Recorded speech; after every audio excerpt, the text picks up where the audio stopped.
ఈ trending video edit చూసి చాలామంది నన్ను అడిగారు ఎలా చేసావని.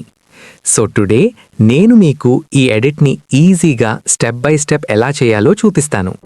ముందుగా క్యాప్కట్ ఓపెన్ చేసి ఒక న్యూ ప్రాజెక్ట్ క్రియేట్ చేయండి. ఒక మంచి బ్యాక్గ్రౌండ్ని సెలెక్ట్ చేసుకోండి. తర్వాత సాంగ్ని ఇంపోర్ట్ చేయండి. సాంగ్ మీద క్లిక్ చేసి ఆటో బీట్స్ ఆప్షన్ సెలెక్ట్ చేయండి. ఆటో బీట్స్ క్లిక్ చేస్తే సాంగ్కి సింక్ అయ్యే బీట్స్ ఆటోమేటిక్గా యాడ్ అవుతాయి. ఇప్పుడు మీ ఫొటోస్ని ఇంపోర్ట్ చేసి ఓవర్లే ఆప్షన్తో యాడ్ చేయండి. ఫస్ట్ ఫోటోని స్టార్టింగ్కి డ్రాగ్ చేయండి.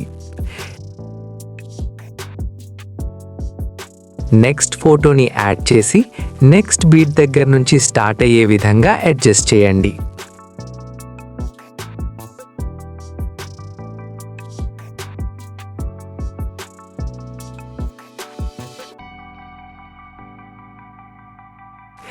ఫోటోస్ అన్నీ యాడ్ చేసిన తర్వాత ఒక ఫ్రేమ్లో 4 ఫోటోస్ కనిపించేలా సైజ్ అడ్జస్ట్ చేయండి.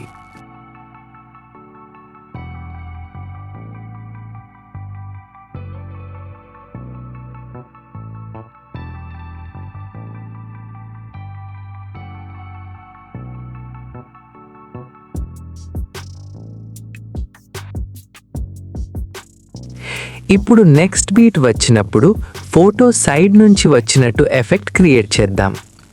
దానికి ఫస్ట్ క్లిప్ సెలెక్ట్ చేసి కొంచెం ముందుకి స్క్రోల్ చేసి ఒక కీ ఫ్రేమ్ యాడ్ చేయండి. స్టార్టింగ్లో ఇంకొక కీ ఫ్రేమ్ యాడ్ చేసి ఫ్రేమ్ని సైడ్కి డ్రాగ్ చేయండి. ఇదే ప్రాసెస్ మిగతా క్లిప్స్కి కూడా అప్లై చేయండి.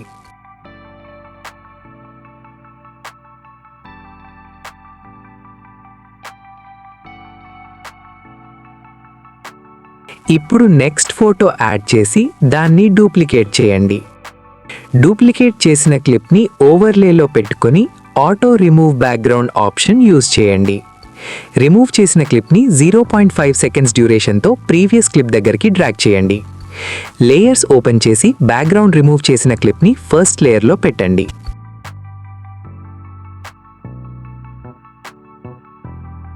తర్వాత స్టార్టింగ్లో ఒక కీ ఫ్రేమ్, ఎండింగ్లో ఇంకొక కీ ఫ్రేమ్ యాడ్ చేసి జూమ్ ఇన్ ఎఫెక్ట్ ఇవ్వండి.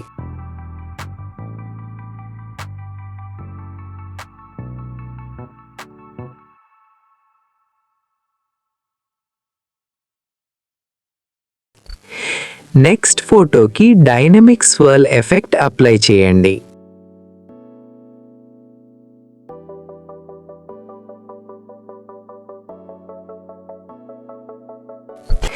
తర్వాత నెక్స్ట్ ఫోటోకి జూమ్ యానిమేషన్ ఇవ్వండి. నెక్స్ట్ ఫోటోకి బ్లెండ్ జూమ్ యానిమేషన్ అప్లై చేయండి. ఇంకో నెక్స్ట్ ఫోటోకి అప్లికేషన్ యానిమేషన్ యూజ్ చేయండి. లాస్ట్లో ఒక వీడియో క్లిప్ యాడ్ చేసి స్మూత్ ట్రాన్సిషన్స్ ఇవ్వండి. వీడియో స్టార్టింగ్లో మరియు ఎండింగ్లో కీ ఫ్రేమ్స్ యాడ్ చేసి స్పీడ్ ఆప్షన్లోకి వెళ్ళండి. అక్కడ కస్టమ్ కర్వ్ సెలెక్ట్ చేసి బీట్స్ రిమూవ్ చేసి గ్రాఫ్ని స్మూత్గా అడ్జస్ట్ చేయండి.